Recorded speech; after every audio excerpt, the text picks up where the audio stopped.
Et notre invitée du jour de Matin Première est la chef d'entreprise, animatrice de télévision, Absatoussi. Bonjour. Bonjour. Merci d'être avec nous. Merci. Vous venez de publier Parti de rien aux éditions Duno, ce livre qui raconte votre vie et ce parcours de femme, chef d'entreprise, noire, qui va exercer dans le cosmétique en créant vos propres marques. Il y en a 4 qui existent toujours. C'est plutôt la marque Absatoussi aujourd'hui. Les autres qui existent. Voilà. On va parler justement de ces déboires aussi. Et vous racontez justement dans ce livre comment vous êtes passé de la gloire à la panique, de l'ambition au burn-out, de la fille mère à la femme amoureuse également. C'est touchant et on se demande en même temps pourquoi l'avoir écrit, ce livre. Déjà j'étais pas prête quand l'éditeur m'a approché en 2012. Ah, on est venu vous contacter pour ça. On m'a contacté pour ça en 2012. On m'a contacté régulièrement chaque année. La même maison d'édition s'est accrochée. Et je me suis sentie prête qu'en 2016.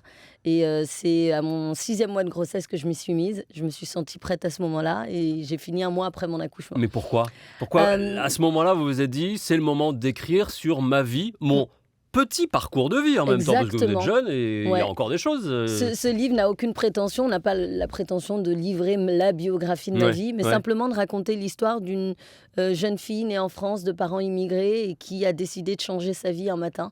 Pas qu'un matin d'ailleurs, parce que le jour où mon père me raconte son histoire et comment il est arrivé en France avec tant de souffrances, de difficultés, alors je jure de tout faire pour honorer le parcours de mon papa. Et pour moi, honorer le parcours de mon papa, c'était être entrepreneur de ma propre vie comme il a été entrepreneur de sa vie à lui. Et ça, vous vouliez le partager en guise d'exemple pour les personnes similaires à votre parcours, venues de loin, des minorités, de quartiers, pas forcément la cuillère dorée dans la bouche. C'est un peu ça. Servir d'exemple. D'exemple, oui, parce que j'ai beaucoup de jeunes qui m'écrivent pour me dire que je leur donne de la force parce que je me suis relevée de mes échecs, etc. Mais surtout parce que je pense que c'est important de dire aux jeunes que leur couleur de peau, leur origine sociale et autres ne sont pas des prétextes à l'échec. Parce que la société leur a matraqué ça depuis leur plus tendre enfance en leur disant si tu as grandi dans un quartier, si tu es noir, si tu es arabe, si tu es autre, tu peux pas y arriver. Ou alors ton objectif dans la vie, ça va être d'être femme de ménage ou autre, ce qu'on voit dans les films. Depuis petite, moi, toutes les femmes de ménage dans les films, elles sont noires ou portugaises. Voilà, donc à un moment, moi j'avais envie de transmettre un autre message, celui aussi de l'école, parce que l'école est ma plus belle histoire d'amour, elle est avec mes professeurs. Et parce qu'à un moment, quand on essaye même dans la douleur, de trouver de la force, ça fait un cocktail assez détonnant d'énergie, mais surtout de détermination. Et on peut aller atteindre ses rêves, c'est important. Est-ce que, cela dit, avant de voir un peu plus en profondeur votre livre, Parti de rien signifie que vous êtes arrivé ? Non, alors ça ne veut pas dire que je suis arrivée, parce que en fait la réussite appartient à chacun et chacun a son propre objectif de vie. Et si mon objectif ça avait été d'avoir une petite boutique avec un seul salarié, ma réussite elle aurait été celle-là. La réussite de mon papa aujourd'hui c'était qu'on aille à l'école. On y est à l'école, on a été à l'école et on s'en est sortis. Les 8 enfants. Donc chacun a sa réussite et sa définition de la réussite. On n'est jamais arrivé dans la vie. On peut être au top, ça a été mon cas, s'effondrer le lendemain et ainsi de suite.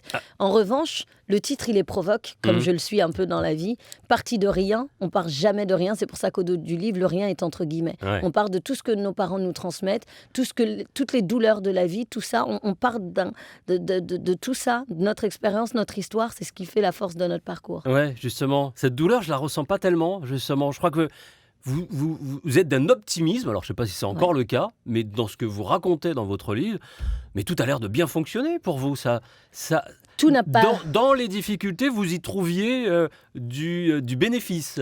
En permanence. De la positivité. En permanence, parce que je pense que chaque échec est une bonne expérience. Je vois jamais le verre à moitié vide. Moi, je vois tout ce qui est plein. Et je trouve que chaque période, encore une fois, difficile, nous permet de nous rendre meilleurs. Un sportif de haut niveau, il se prépare à la compétition tous les jours. Il ne gagne pas tout le temps. Il gagne parfois, mais il apprend beaucoup plus de ses défaites que de ses réussites. Ce qui est sûr, c'est que je n'ai jamais voulu me plaindre. J'ai décidé de vivre une vie où je ne me plaignais pas, parce que quand on a un papa qui a travaillé 40 ans en France pour le SMIC, qui avait 8 enfants à nourrir, qui ne s'est jamais plaint et qui est très fier de ce qu'il a accompli. Et qui a réussi, abouti à et qui avait faire un boulot dur. Moi, aujourd'hui, je considère que mon boulot, il était monteur en stand, il montait des stands dans les foires, etc. Qu'il fasse froid, qu'il fasse chaud, peu importe. Et il ne s'est jamais plaint, j'ai pas le droit de me plaindre. Et cet optimisme, vous l'avez alors dès votre plus tendre enfance, à l'école. jamais été victime de racisme, de moquerie? Parce que les enfants, ils sont durs, on le sait, aujourd'hui encore. Alors, il n'y a pas de raison qu'il y a 15 ans, je ne sais pas combien de temps, il n'y ait pas eu. Donc voilà, tout allait bien. Vos profs étaient charmants. Mais je les adore. Mais je ne pense pas que les enfants On n'a pas fait les mêmes écoles, c'est pas possible. Je pense surtout que les enfants ne sont pas si durs que ça et que c'est les adultes. Je pense que ce sont les adultes qui les rendent méchants. Pas victime de racisme. Je n'ai pas été victime de racisme, mais je pense surtout que c'est quand les parents transmettre de bonnes valeurs aux enfants, ils sont pas racistes, ils sont pas mauvais, ils sont pas méchants. Ouais. Mais le monde des adultes, il est plutôt cruel, pas celui des enfants.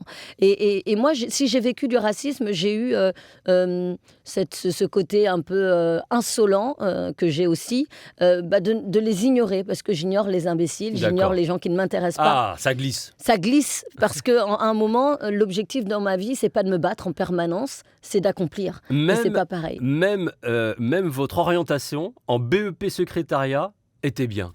Mais moi, j'étais ravie de faire ça. Mais quel optimisme! Mais c'est pas ça. Vous voyez, là, vous dites quelque chose d'important. Ouais. BEP secrétariat, c'est pas une voie de garage. Non, mais je sais, mais lorsqu'on voit le résultat d'aujourd'hui et votre discours, malgré tout, le discours, il est de dire, c'est pas parce que je suis black, que je viens de la banlieue, que mes parents n'ont pas tous les moyens, que je dois obligatoirement, justement, se retrouver dans une voie d'apprentissage. Voilà. D'abord, moi, j'ai envie de dire à tous les jeunes qui suivent des voies professionnelles que ce ne sont pas des voies de garage. Il y a des gamins qui sont faits pour les voies généralistes et puis d'autres pour les voies professionnelles. Moi, j'étais heureuse d'être dans la voie professionnelle parce que j'avais envie de côtoyer le monde des adultes. J'étais une gamine dans un corps... un adulte dans un corps d'enfant très tôt, j'avais beaucoup de responsabilités. Vos frères et sœurs, vous faisiez tout à la maison. On m'appelait deuxième maman, et donc j'avais ce besoin, moi, d'aller vers les voies professionnelles. Ce qui est sûr, c'est qu'hier, j'ai fait le lancement de mon livre, une soirée dans mon showroom, et j'ai eu mon professeur qui était là. Ouais. Et mon professeur m'a dit qu'ils étaient 2 à se battre pour que je fasse la générale.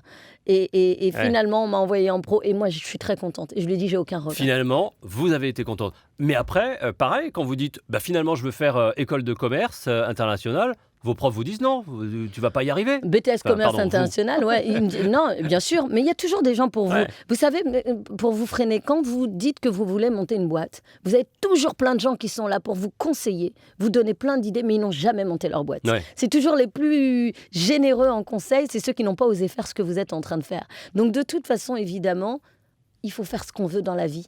Notre rêve n'est pas celui des autres et il faut déjà se convaincre soi-même. Alors si on doit passer son temps avec les doutes des autres, c'est quand même compliqué. Alors avec votre expérience, celui bientôt, parce que jeune maman également, vous avez un regard sur ce système scolaire. Est-ce qu'aujourd'hui, par rapport aussi au milieu de l'entreprise, qui peut être demain, est-ce qu'il vous convient? Est-ce que ça vous semble... Non. Il ne me convient pas. Je pense qu'il faut le révolutionner, ce système scolaire. D'abord, il faut revaloriser la place du professeur. Moi, je me souviens que petite, on avait quand même du respect pour nos profs. Quand je vois aujourd'hui ce qu'ils subissent, je suis un peu atterrée. Je pense que les élèves doivent se rendre compte à quel point les professeurs font un métier formidable et nous permettent de nous en sortir. Et même s'ils ont croisé le chemin d'un ou deux professeurs qui n'étaient pas à la hauteur, ça ne doit pas condamner toute une profession. La deuxième chose, c'est que je pense qu'il faut remettre dans les formations, mais dès la primaire, parler de l'entrepreneuriat aux jeunes. Aujourd'hui, on a des gamines qui ont 10-12 ans, qui passent leur temps sur YouTube à apprendre à se coiffer et se maquiller. Pourtant, je vends des cosmétiques. Pourquoi ne pas leur apprendre plutôt à entreprendre, à créer des choses? Entreprendre, c'est pas forcément monter une boîte, c'est décider de changer sa vie, c'est de lancer un projet qui peut être social ou autre. Et c'est ça qu'on doit remettre dans la tête de nos enfants. Aujourd'hui, on fait quoi? On explique aux jeunes que les salariés sont contre les patrons, que les patrons sont méchants. Un patron n'avance pas sans ses salariés. Un salarié est un allié. Donc les parents, le système éducatif, tout le monde doit se remettre en question. Et se remettre en question. Ouais. Et c'est comme ça que vous éduquerez votre enfant. Exactement. J'en suis persuadé. D'ailleurs, le modèle, alors, lorsque vous en arrivez au moment où vous décidez, alors vous passez les étapes et vous réussissez bien, en tout cas comme vous l'entendez, vous décidez de créer justement votre entreprise. Un modèle sur lequel, en fait, vous vous êtes appuyé, c'est celui qu'avait mis en place votre maman. Cette espèce de microcrédit qui permet à chacun de financer un tas. C'est comme ça que vous avez monté votre modèle d'entreprise, en gros? En fait, j'ai développé mon enseigne jusqu'à me poser la question de la franchise. Et au moment où je me suis posé la question de la franchise, je me suis dit, je crée une franchise solidaire. C'est-à-dire que je vais permettre à des jeunes femmes à qui on ne donnera jamais la chance de réaliser leur propre projet. Formidable. Génial jusque-là, sauf que je me suis confrontée à un problème de droit. C'est-à-dire que quand on est franchiseur et qu'on a un franchisé en face, on ne peut pas lui donner des ordres, des instructions. Et pourtant, il porte votre marque.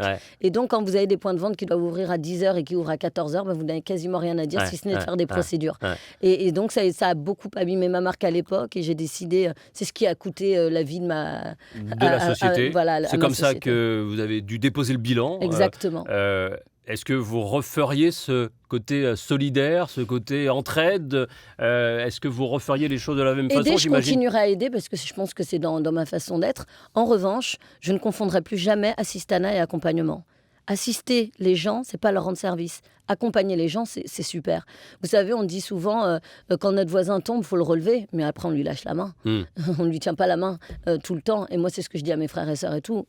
Te tenir la main en permanence, c'est pas te rendre service. Il faut apprendre aux gens à devenir indépendants, chose que je n'ai pas faite à l'époque. D'accord. Est-ce que vous avez le sentiment de l'être aujourd'hui, plus indépendante ? Totalement. Je fais référence au fait que, malgré votre tempérament, vous faites beaucoup allusion dans ce livre aux conseils des uns et des autres, de l'image des uns et des autres, du fonctionnement des uns et des autres. Vous vous appuyez beaucoup, j'ai le sentiment, sur les autres. Oui, alors dans ce livre, c'est un livre participatif. L'idée, c'était pas juste d'étaler ma vie à moi, mais c'est de montrer peut-être plusieurs histoires d'entrepreneurs en parallèle.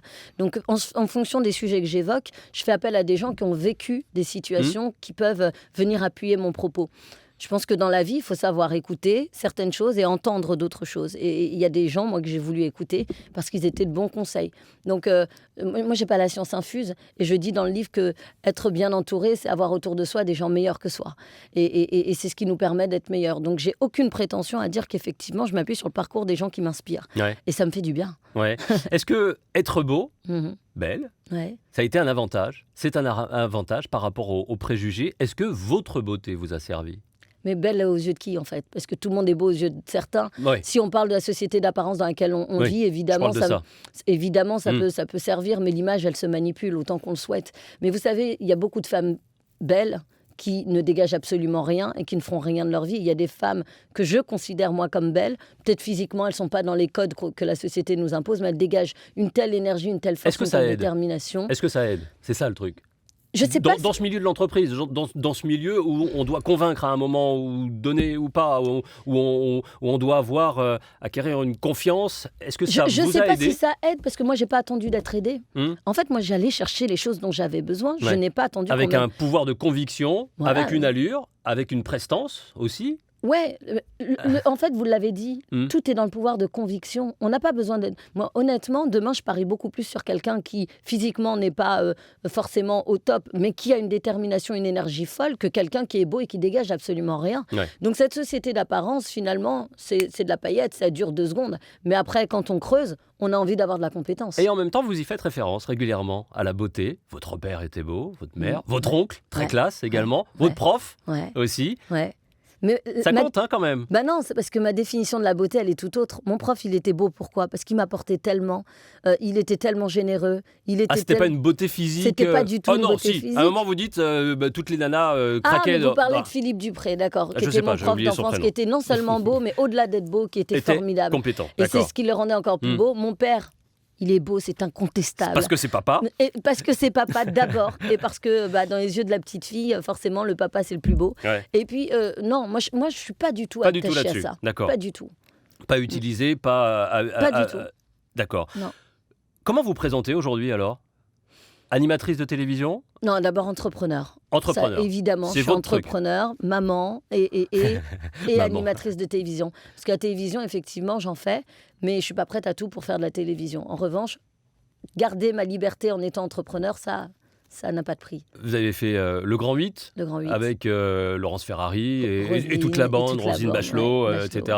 Belle expérience, sympa. Merveilleuse expérience. Chance incroyable de rencontrer des gens incroyables. Ok. Ensuite, il y a eu une tentative sur une émission... Projet Fashion. Voilà, Projet Fashion. Qui s'est bien passé. Les audiences étaient au rendez-vous, mais pour l'instant, qui n'a pas été reconduite. Et aujourd'hui, la télévision, ça représente quoi pour vous ? C'est important ? Vous vous y sentez bien dans cette télévision française ? Je m'y sens bien à partir du moment où on me prend pour ce que je suis et où je suis libre d'exprimer ce que je veux exprimer. On a eu tendance à vous prendre ? Non, j'ai eu des propositions qui ne me correspondaient pas et je les ai refusées pour ne pas être à la télé, télé pour être à la télé. En revanche, c'est sûr qu'aujourd'hui, je suis sur Canal+ d'Afrique, j'anime l'émission Afrique Investigation. C'est un choix que j'ai fait parce que j'avais envie de faire de la télévision sur le continent africain et sur justement, d'ailleurs c'est aussi en Outre-mer évidemment, et j'ai adoré ça. J'adore cette émission. Et aujourd'hui, je vais reprendre à la rentrée parce que c'était mon choix de m'arrêter pour m'occuper de mon bébé. D'accord, très bien. C'est tout à votre honneur d'ailleurs. Ouais. Il faudrait qu'il y ait des quotas dans la télévision française. Il faudrait permettre aux minorités d'être plus visibles.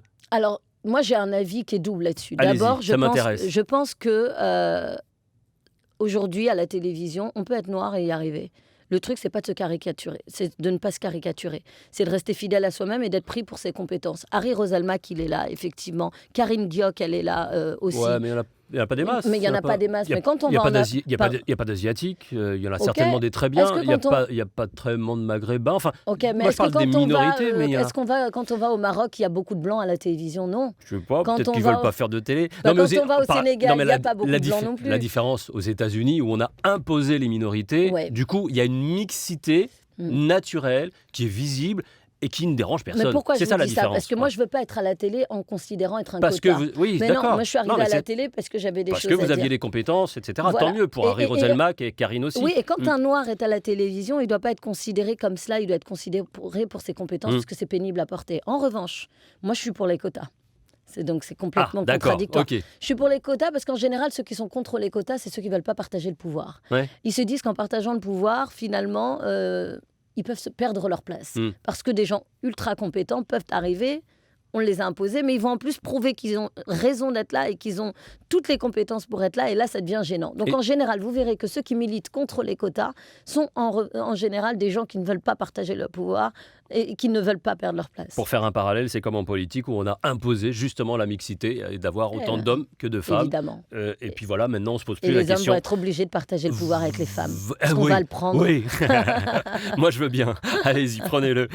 Vous parlez beaucoup de l'Afrique, où vous développez d'ailleurs votre marque davantage, la télévision, où vous y croyez en cette Afrique nouvelle, cette Afrique justement que l'on nous présente toujours misérable. J'y crois plus que jamais. J'avais lu un jour dans un livre la phrase « L'Afrique ne meurt pas, elle se suicide ». Je suis totalement d'accord avec ça. Il est temps pour l'Afrique de se lever. Le rêve africain, il existe plus que jamais, plus qu'ailleurs. Plus que le rêve américain, plus que le rêve français, c'est le rêve africain aujourd'hui. Et quand on voit des réussites sur le continent exceptionnelles, de gens qui sont partis de rien du tout. Il était petit agriculteur, aujourd'hui il est à la tête d'une entreprise agricole incroyable qui commercialise sur tout le continent et à l'international. C'est ces réussites-là qu'on doit ériger au rang d'exemple dans le pays sur des 4x3 plutôt que d'aller ériger des réussites de l'extérieur. C'est pas la mienne qu'on doit mettre en exergue, par exemple, quand j'arrive au Sénégal, mais celle des Sénégalais qui ont grandi au Sénégal et qui ont fait des choses incroyables. Donc oui, l'Afrique, elle est là. Il faut qu'on ait conscience aujourd'hui qu'on ne tendra plus jamais la main pour être aidé, mais au contraire, tout le monde va venir en Afrique pour tendre la main. Moi, je développe là-bas. J'ai mon siège social au Sénégal et je développe la Côte d'Ivoire, le Congo et différents pays là-bas. Et qu'est-ce que je m'y sens bien. L'entrepreneuriat a toute sa place là-bas. Merci. Je suis pénible, je suis pipelette. Ah non, très bien. Ah non, impeccable. On a été plus long que d'habitude, mais c'était avec plaisir. Absatoussi, parti de rien, dont on vient de sortir le livre aux éditions Duno. Merci d'avoir été avec nous. Merci en tout cas. De m'avoir invité. Bon courage, Merci je le montre à nos auditeurs, téléspectateurs également. Merci à très bientôt, bon courage. Merci.